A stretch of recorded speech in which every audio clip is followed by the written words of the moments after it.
Seu nome era Jeremiah Johnson. Dizem que ele queria ser um homem das montanhas. O filme Jeremiah Johnson custou 3,1 milhões de dólares e arrecadou mais de 44 milhões de dólares. Isso transformou Robert Redford em uma lenda. Mas houve uma cena na qual o estúdio gastou 250 dólares americanos. 000 e que ninguém jamais viu. Ela foi totalmente filmada, com trilha sonora completa e edição impecável. Então Sidney Pollack fez o filme. A Warner Brothers ficou louca. Um dos executivos gritou com ele ao telefone, mas Pollack se recusou a engavetar o filme. O que havia nessa cena que horrorizou tanto o estúdio a ponto de pagarem uma fortuna por ela? E o que horrorizou tanto o diretor a ponto de ele jogá-la fora? Jeremiah Johnson começou como uma oportunidade que ninguém na Warner Brothers parecia entender completamente. Em 1970, o estúdio comprou o primeiro rascunho de John Milius por meros $0, o que parece modesto hoje em dia e era uma quantia pequena mesmo naquela época. Hoje, equivaleria a cerca de $41, mas a questão permanece a mesma. Eles conseguiram o roteiro, que se tornaria um enorme sucesso, por quase nada. Milius era um graduado desconhecido da USC na época, e a história que ele escreveu foi vagamente inspirada no assassino dos corvos. A lenda da vida real de Johnson, um homem das montanhas que supostamente comeu os fígados de 400 guerreiros. Crow depois que os Blackfeet mataram sua família em 1847. Essa lenda fantástica deu origem ao filme, que acabou arrecadando 44,7 milhões de dólares americanos, com um orçamento de 3,1 milhões de dólares americanos e, posteriormente, gerou mais 25 milhões de dólares americanos com relançamentos até 1975. O filme foi a quinta maior bilheteria de 1972. O que inicialmente parecia uma compra barata e insignificante, se transformou em um dos negócios mais astutos da história do estúdio. O que tornou aquele primeiro rascunho tão importante foi a compreensão que Milius tinha do mundo por dentro. Ele não tentou adivinhar como navegar pelas montanhas. Armou armadilhas, caçou e viveu perto o suficiente desse mundo hostil para ouvir como ele deveria soar. Isso deu ao roteiro uma voz crua e vibrante. Ele também foi influenciado pelo ritmo contundente da poesia de Carl Sandburg, aquele estilo duro e repentino que golpeia como um martelo. Milius adorava uma linguagem que atingia de forma rápida e precisa, daquelas que pareciam ar frio em sua boca. É por isso que o roteiro tinha um caráter tão forte e pioneiro. E foi exatamente por isso que o estúdio, após adquirir o filme, continuou a lidar com o mesmo problema. Eles queriam melhorá-lo, mas cada tentativa de corrigi-lo só o piorava. Então, a Warner Brothers contratou outros roteiristas, incluindo Edward Anhalt e David Rayfield, para aprimorar o roteiro após a compra em 1970. Em teoria, parecia sensato. Na prática, porém, acabou sendo uma bagunça. Cada versão subsequente se desviava do tom agreste e montanhoso que tornava o roteiro único desde o início. O diálogo perdeu a sua força. Deixou de soar como se viesse do interior e começou a soar como um estúdio tentando emular o interior. É por isso que Milius continuava voltando. O estúdio continuava voltando ao mesmo escritor, a quem inicialmente subestimou porque ninguém mais conseguia igualar sua poesia estranha e impactante. Até mesmo um verso como Hatchet Jack teria esse sabor. You, Hatchet Jack. Deixo meu rifle de ação para quem o encontrar.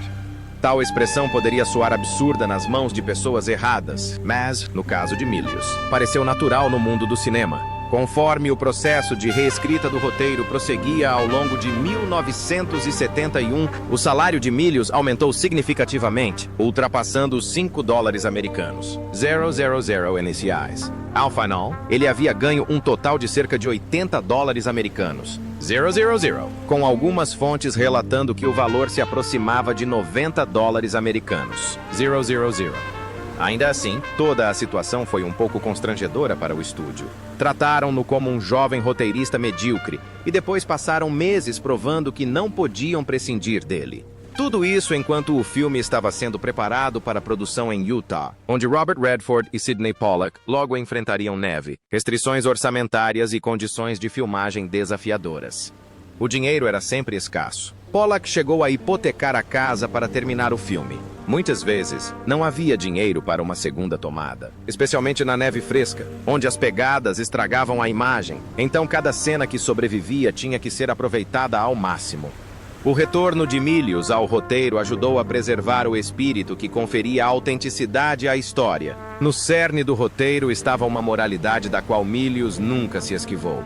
Ele acreditava que a violência não deveria ser banal. Ele acreditava que isso sempre tem um preço. Cervez disse que seus filmes seguem um código moral rigoroso e Jeremiah Johnson demonstra isso claramente. Nesta história, Johnson se envolve em violência após cruzar o território sagrado dos Corvos, e a partir daí, as consequências se espalham pelo mundo. Sua família é assassinada, ele se suicida, a vingança cresce, mas nunca o abandona. Esse foi um elemento fundamental que Milius incorporou ao filme.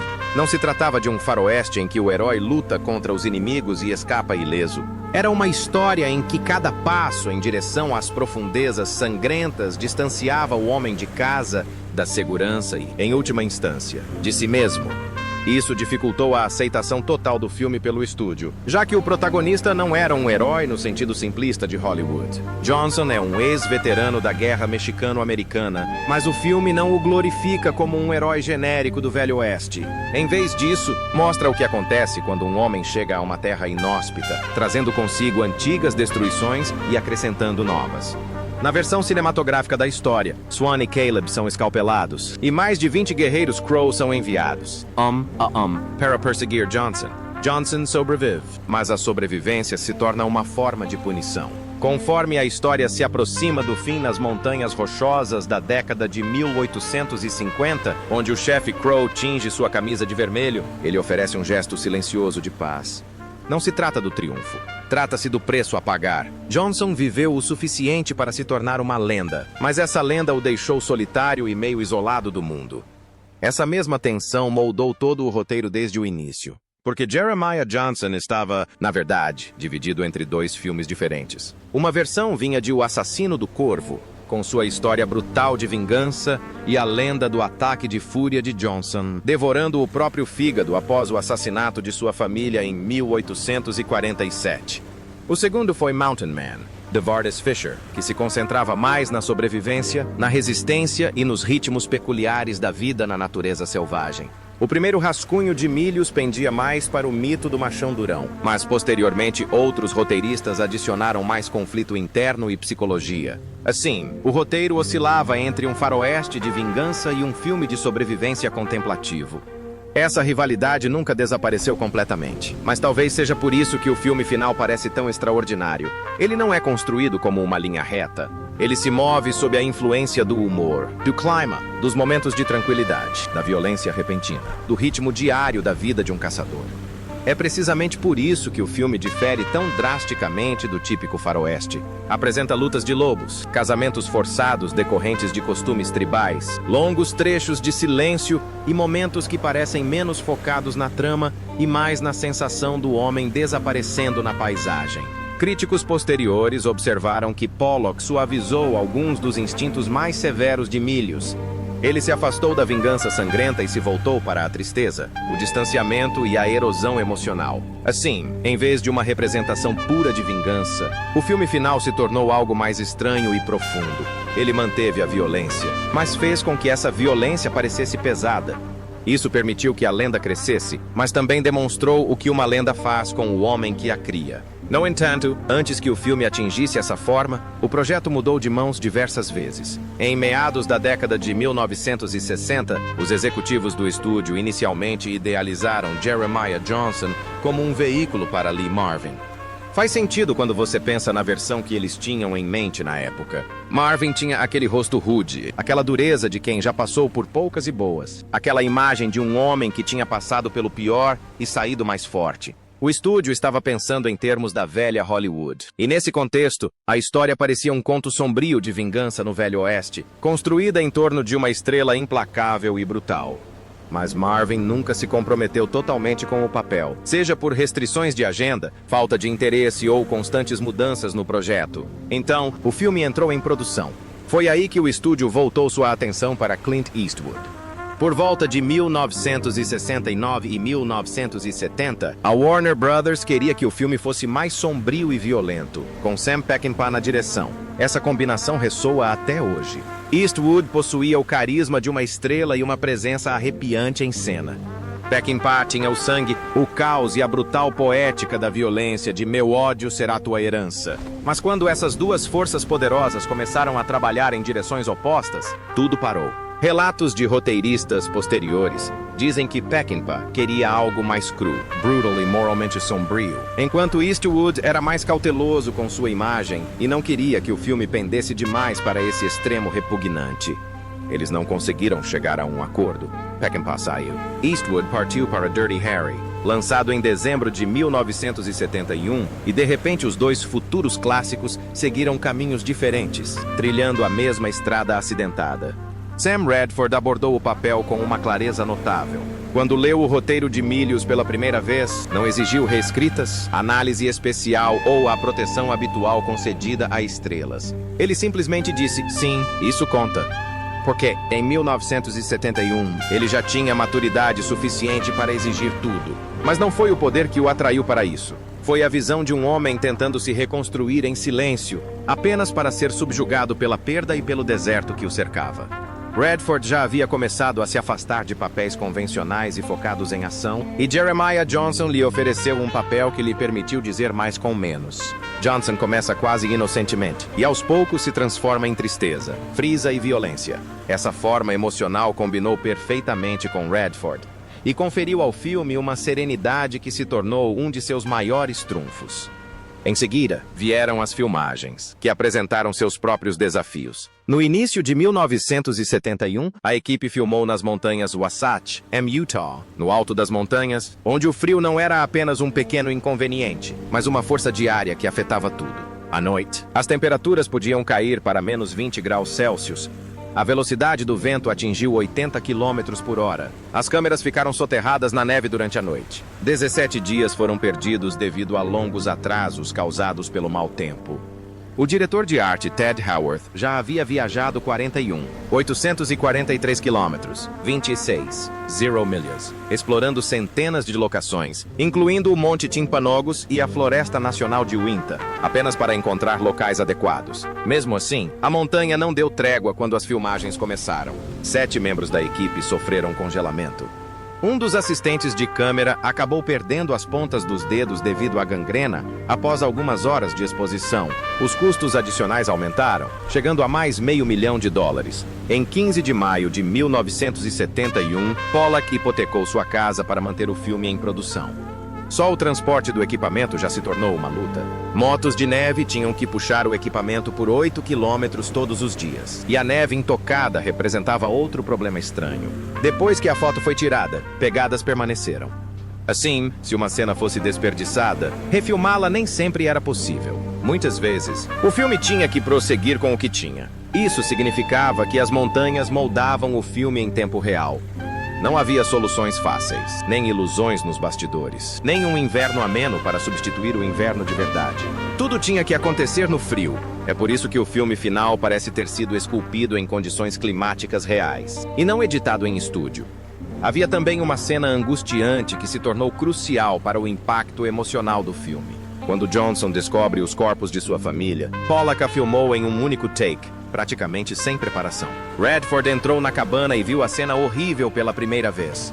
Ele congelou. Ficou olhando fixamente. Murmurou um não entrecortado, que não havia planejado.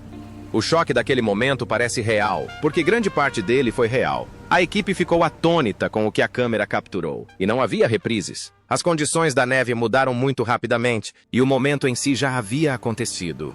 Essa cena permaneceu no filme e se tornou um de seus momentos mais emocionantes. Depois disso, o filme ainda precisava ser editado, um processo que levou muito mais tempo do que o normal para um filme desse porte. A edição começou em abril de 1971 e durou 7 meses e meio. Pollack e o editor Thomas Stanford tiveram que vasculhar cerca de 120 horas de filmagens e encontrar uma maneira de transformar a neve, o silêncio e a peregrinação em algo rítmico. Eles cortaram subtramas, particularmente o segmento sobre a cavalaria, que desviava a atenção do isolamento de Jeremiah. Optaram pelo silêncio. Eles resistiram à pressão de adicionar mais explicações e menos momentos de quietude. Até mesmo a trilha sonora foi composta para criar atmosfera, não para forçar emoções. Quando o filme ficou pronto, ele havia se tornado algo moldado tanto na sala de edição quanto nas próprias montanhas. A estreia de Jeremiah Johnson em Cannes, em 7 de maio de 1972, fez história como o primeiro faroeste a ganhar a Palma de Ouro na competição principal do festival. Só isso já diz muito sobre o quão extraordinário foi este filme. Os faroestes não eram normalmente considerados arte internacional séria no gênero. No entanto, essa história fria e silenciosa da fronteira, justaposta a dramas políticos europeus e ao prestigiado cinema mundial, serviu de inspiração para a Warner Brothers, que inicialmente não fez nenhuma tentativa de promovê-la. O estúdio a considerava um faroeste arriscado, de art, não algo que necessariamente cativaria o público. Mas, nesse contexto, o clima e a tranquilidade do filme lhe conferiram um poder peculiar. Parecia menos um filme de gênero típico e mais uma meditação em pele de veado e neve. E então veio a maior surpresa de todas. O filme foi um sucesso de bilheteria.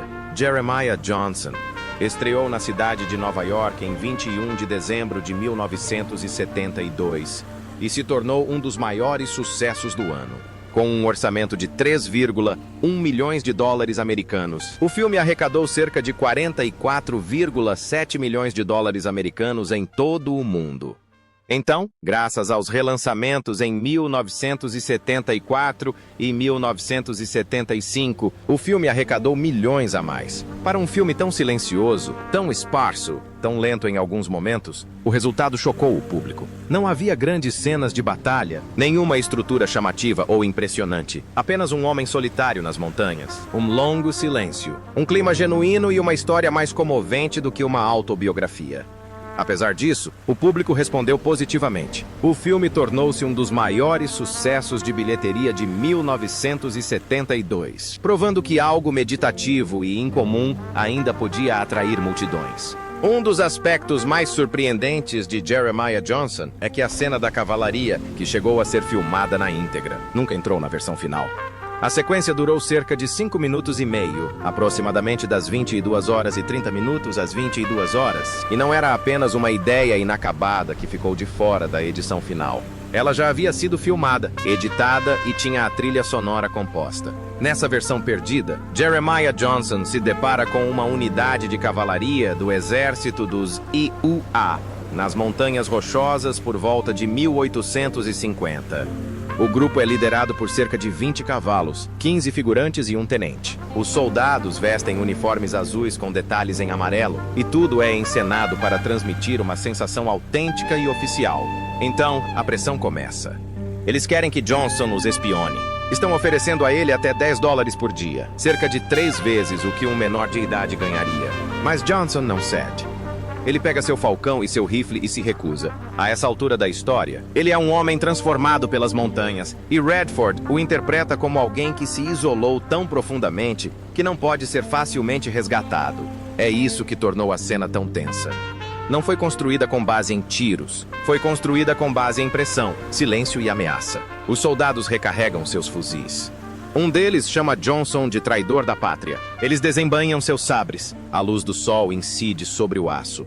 A poeira se levanta sob os cavalos. E lá está ele, um homem sozinho contra 15 soldados armados que parecem representar o mesmo mundo do qual ele fugiu após a Guerra Mexicano-Americana. Ninguém atira.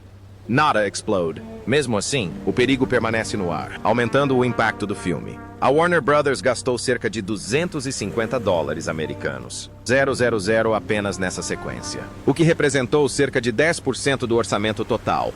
Eles fizeram isso no alto das montanhas Wasatch, em Utah, a uma altitude de cerca de 400 metros. Os cavalos custavam 50 dólares americanos por dia cada. Os figurinos levaram 3 semanas para serem confeccionados. John Rubinstein chegou a gravar a tensa partitura para banjo em 15 de março de 1972. Portanto, não era uma obra pequena. Era cara, refinada e bem acabada.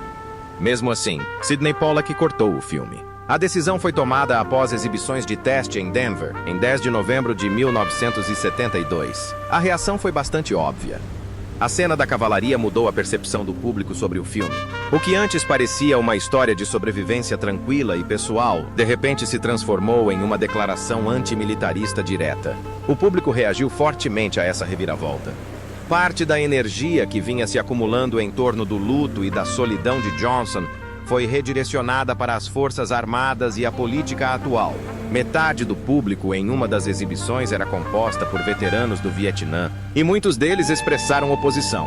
Pessoas que acompanhavam a história de Johnson começaram a perceber que o filme estava se tornando um filme de cunho político. Alguns chamaram isso de propaganda anti-americana. Outros argumentaram que o fio condutor emocional se perdeu. Em vez de pensarem em Swan, Caleb e na dor que Johnson sentiu após suas mortes, eles se concentraram na cavalaria e em seu significado. Pollack reconheceu imediatamente o problema. Mais tarde, optou pela intimidade em vez da acusação, uma escolha que mudou o legado do filme. O estúdio não acolheu bem essa versão. Eles já haviam gasto uma quantia enorme nessa sequência e a produção já era bastante difícil. As filmagens ocorreram de 14 de junho a 3 de outubro de 1971, em 98 locações em Utah, incluindo lugares como o Monte Timpanogos. Os membros da equipe transportaram os enormes equipamentos de filmagem em mulas por longas trilhas nas montanhas.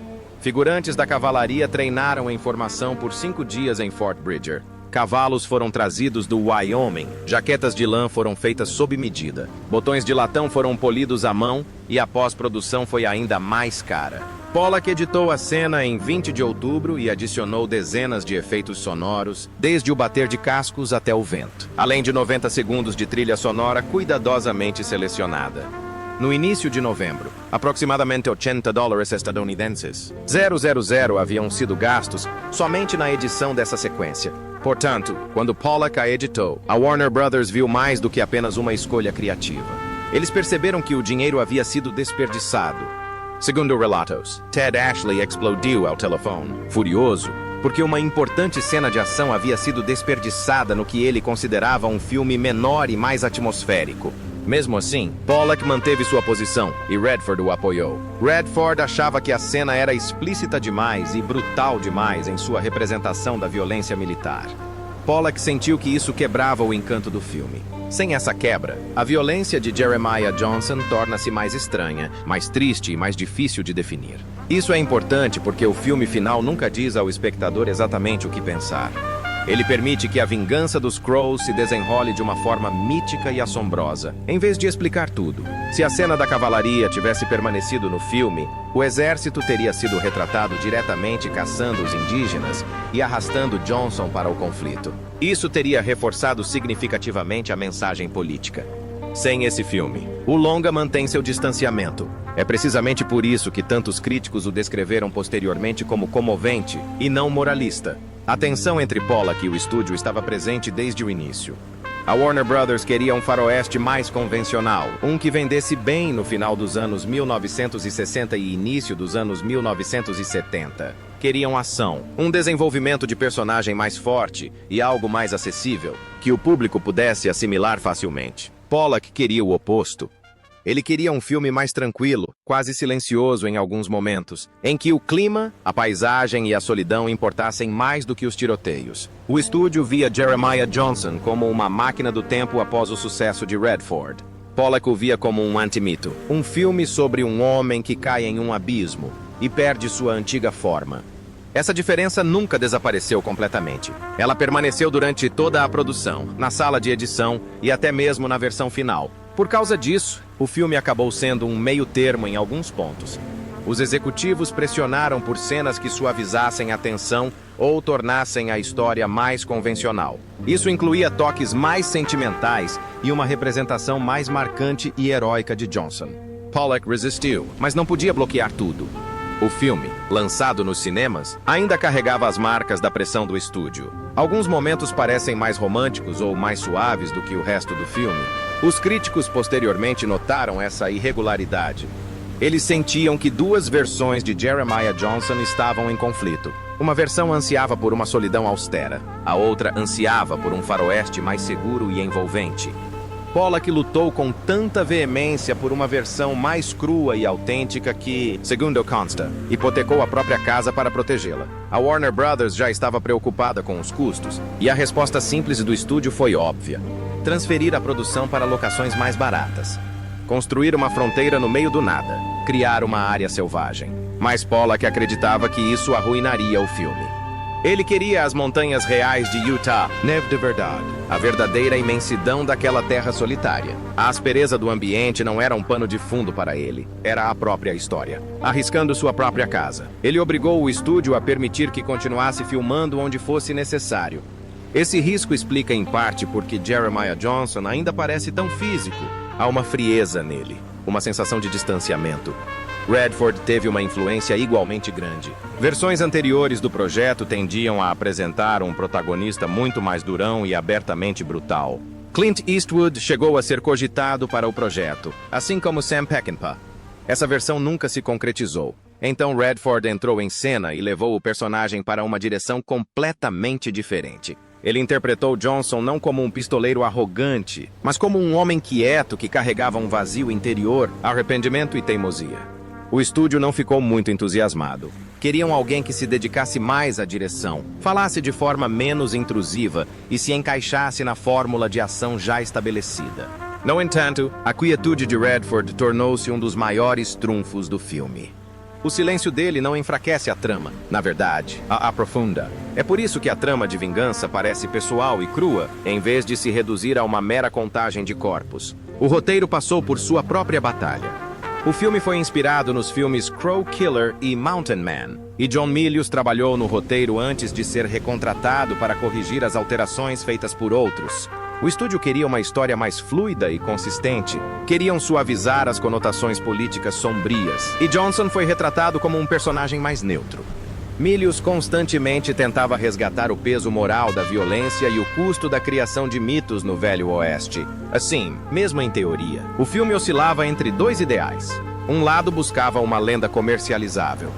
O segundo queria uma lenda que questionasse a si mesma. Depois, há os pequenos detalhes da produção, igualmente estranhos e reveladores. Antes de se tornar famosa, Tanya Tucker apareceu no filme num pequeno papel, sem créditos, como uma das filhas de Quallen.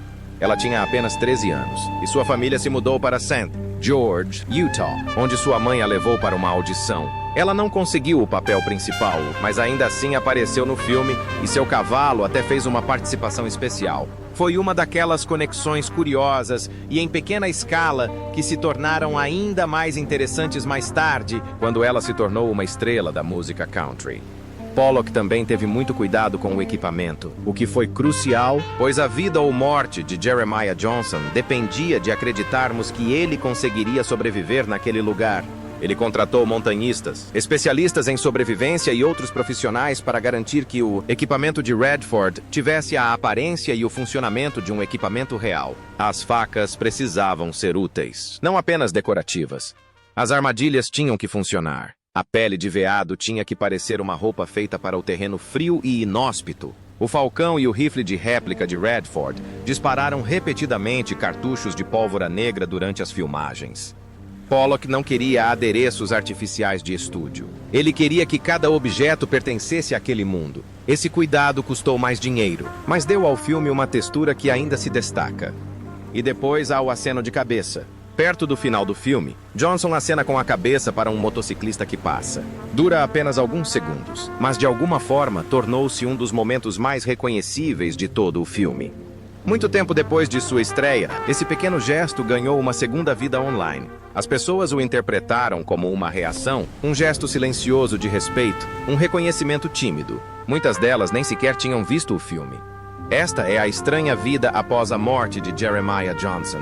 Um faroeste de sobrevivência construído sobre o silêncio e o luto acabou por proporcionar à internet um dos seus gestos mais interessantes. Até a cabana estava repleta de detalhes.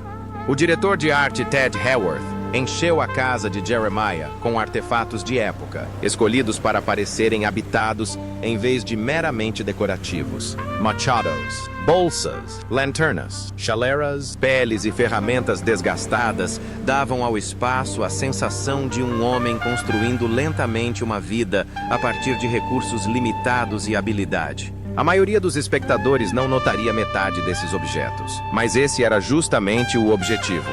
O melhor design de produção te envolve sem exigir sua atenção. Ele te diz, discernment, que aquele lugar é real. O filme também enfrentou riscos reais durante a produção. para a cena do ataque dos lobos. Pollock usou lobos semi-selvagens do Wyoming em vez dos animais domesticados de Hollywood. Os treinadores tentaram controlá-los com carne crua fora das câmeras, mas os animais ainda se moviam de forma imprevisível. Redford admitiu mais tarde que a ansiedade demonstrada na tela não era fingida. Isso se devia ao perigo iminente. A equipe trabalhou no frio intenso e alguns sofreram queimaduras de frio. Tal risco seria muito mais difícil de imaginar em um estúdio moderno, mas também explica por que o filme emana uma tensão tão intensa em alguns momentos. Não foi criado por conveniência. Tudo isso se torna ainda mais significativo quando a conversa se volta para os nativos americanos, porque Jeremiah Johnson sempre esteve em uma posição delicada.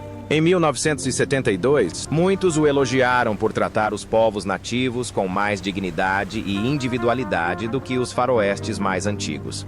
Os Raven, os Flathead e os Blackfoot não são apenas inimigos anônimos que surgem de repente. Eles parecem povos distintos, com seus próprios códigos, motivações e personalidades. Johnson é retratado com respeito a esses costumes. A perseguição ao corvo é retratada menos como a de um vilão caricato e mais como uma vingança motivada pela honra. Isso pareceu uma mudança para a época.